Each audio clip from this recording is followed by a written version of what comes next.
Welcome back to my channel, o diba? O diba, o. Isang plato, isang batsa yung ano namin, tuyo.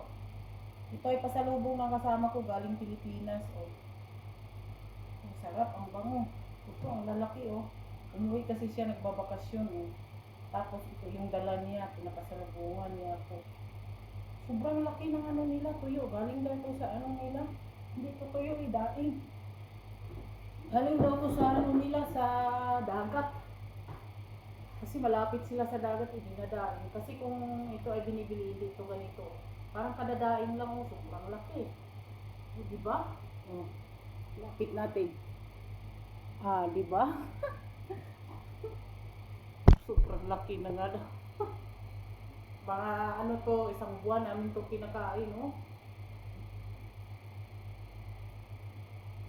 Basang ano pa eh, basang basa pa, parang may ano. Eh, wala pala, kala ko may uod. Ay, grabe, sobrang laki yung dala niya, parang kadadaing lang, oh. Galunggong na malalaki. Isang buwan to, mamaya mag-ano ako nito, magluto, lalagyan ng ano, munggos, kasi may munggos din dito eh, binibenta. Binibili namin. O, di ba may tilapia pa, oh. Nadadaing pala yung tilapia. Hindi kaya sarap dito. Oh. Ba, galunggong siya. Oo nga, galunggong malalaki. Masarap to, hugasan lang to mamaya. Awa na, solve ng tanghalian ito. Umuwi kasi siya galing ano. Umuwi kasi siya galing, nagbabakasyon siya sa Pilipinas. Tapos kakabalik lang ng isang linggo, ayun, magpasalubong kami sa kanya. Ito lang naman at saka yung garter. Ay hindi, parang hindi ito ano. Oh, parang hindi. Galunggong, ito ata yung galunggong, oh. Ewan ko kung anong klase ito. Kadadaing lang ata to eh. Kasi ano pa eh, basang-basa pa siya, oh. Parang kabibilad lang. Pag OFW talaga, kailangan talaga namin kumain ng mga Pilipino food. Tuyo talaga ng pero hinahanap yung alat-alat. Ewan ko kung maalat, oh. Oh. May tilapia. May tilapia. May isang klase pa eh. Ito, oh. Hindi ko alam kung ano to. Flying fish pala to. Flying fish.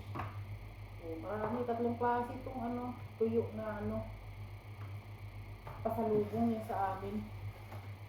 Sus po, ang mahal ng ano dito. Ang mahal ng tuyo pag binibili sa store lang. Pero hindi naman mababahala dito pag ano, kailangan mong bumili ng mga Filipino food kasi maraming nagtitinda dito, lahat ng mga store dito may mga Filipino food. May parang isang store nga, puro Filipino product lang eh. Parang nasa Pilipinas ka rin bumibili. Tapos ang daming mamimili. Dito talaga pag may mga ganito pasalubong, ang tagal nitong maubos, abot pa to ng ano, buwan siguro. Kasi hati-hatiin namin to eh. Parang kunti-kunti lang pampaalat sa pangkakain. Ito 3 beses na to tumaano eh, mahiwa. Hihiwain to 3 beses, 3 kainan no. 3 eh, tig-isa lang kami. Ito lang yung dala niya. Sabi ko sa kanya, magdala ng bagong, hindi man nagdadala. Malapit kasi yung kasama ko sa dagat. Sabi niya, malapit to sila sa dagat. Tapos mag-ano sila ba, parang madagbo lang sa Bisaya. Parang kadadaing lang to, kasi siguro yung kapatid lang niyang nagdaing nito. Diba? Masarap na to mamaya. Ito yung sobrang laki, oh. Sarap to. Uy, sawa na to. Patay na naman ang sikmura nito. Pagagaling ko lang sa sikmura. Kain na naman ng ano, suka. Kain na lang ito, walang suka-suka. Masarap nito eh. Sarap to pag halo-halo sa mga sabaw-sabaw. Bulang lang, mga ganyan. Ito lang talaga yung ano, happiness namin pag na may mga kasama kami na uwi sa Pilipinas. Bagong, alamang. Yung iba nga, nagdadala dito ng alamang na may mamoy. Nilalagay nila. Kaso mahal daw yung mamoy. Mahal daw sa Pilipinas. Uy, may munggo dito eh. Ay, lalaga to mamaya.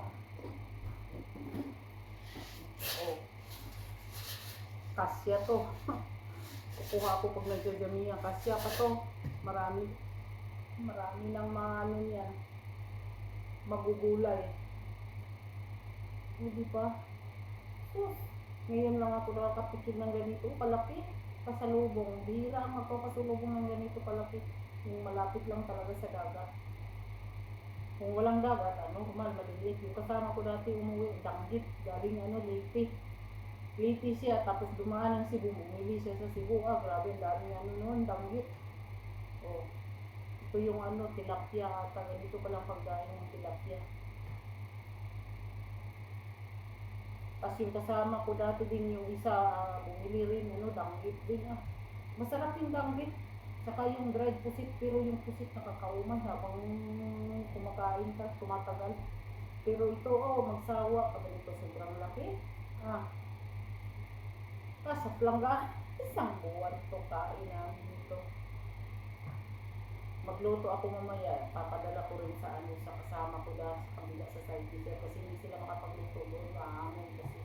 Malapit-lapit lang kasi yung kusina nila sa sa isa pang kusina sa loob. Yung birthday kitchen nila malapit sa kusina sa loob. Dito sa amin malayo-layo kasi saka hindi maamon.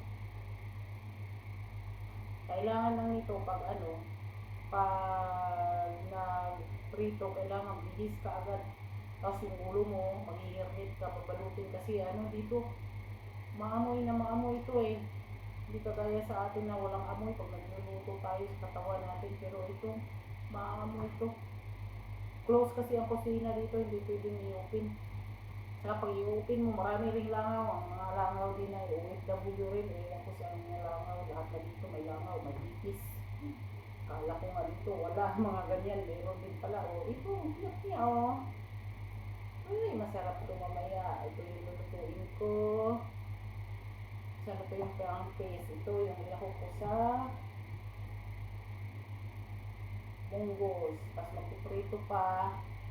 At sa kabila, bibigyan ko. Baka ito. Ati-atiin lang to. Kailangan pag dito, pag nagdala doon, kailangan siyang balutin na naman ang mabuti kasi sasakay si amo si Stian. Patay, mga ngamoy. Diba? Uy, tiba-tiba isang buwan ko na, isang planggana. Matagal tong maubos na. Tagal tong maubos. Ay, sarap nito. Uy, guyang munggo. Tapos, lapitan natin, diba? Ito, sarap, malaki. Uy, ganyan talaga. Pag nasa Pilipinas ka, malapit sa dagat, ganyan kasarap ang mga tuyo nila. Mahal ang kilo nito pag sa atin na. Parang hindi to galunggong. Paano kaya ang pagdaing nito? Diba? Ang sarap. Hanggang dito na lang. Thanks for watching.